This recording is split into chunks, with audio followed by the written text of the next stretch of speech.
Digital media forum কর্তৃক আয়োজিত আজকে ডিজিটাল মিডিয়া এক্সেলেন্সি প্রোগ্রামে সুদীপ ভাই এবং উপস্থিত বিভিন্ন অতিথি ও সাংবাদিক সবাইকে আসসালামু আলাইকুম।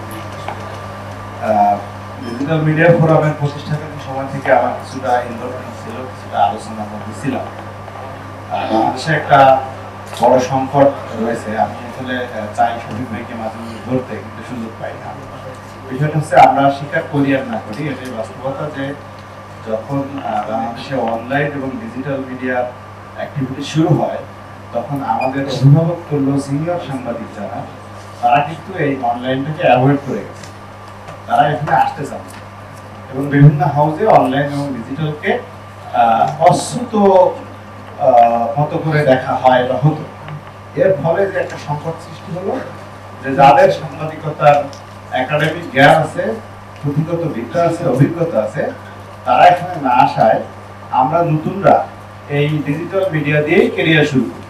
অনেকে, আমাদের ম্যাক্সিমাম এখন দেখবেন যে মজুরি ফুটিং এ যারা আছে, জুনিয়র ছেলেপেলে, তারা কিন্তু এই মজুরি ফুটিং দিয়েই সাংবাদিকতা শুরু।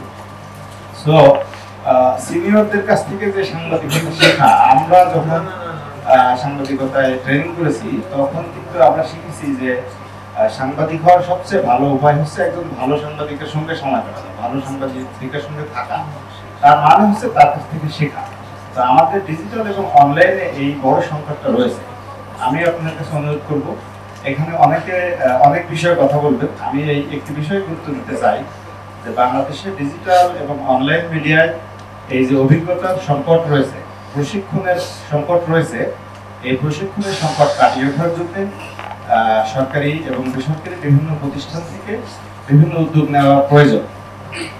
সেই সংকটের জায়গা থেকেই ডিজিটাল মিডিয়া ফোরামের যাত্রা শুরু হয় এবং পরবর্তীতে আরো দু একটা সংগঠন হয়েছে, তারা প্রত্যেকে নিজের জায়গায় কাজ করছে। আমি আশা করি যে বেসরকারি সংগঠন এবং সরকারি প্রতিষ্ঠান থেকে এই বিষয়ে গুরুত্ব দিয়ে অনলাইন এবং ডিজিটাল মিডিয়াকে একটি পরিপক্ক গণমাধ্যমের খাত হিসেবে গড়ে তুলতে সর্বাত্মক সহযোগিতা সবাই করবেন এবং সবাই উদ্যোগ নেবেন, এই প্রত্যাশা রেখে আমি আমার কথা শেষ করছি। সবাইকে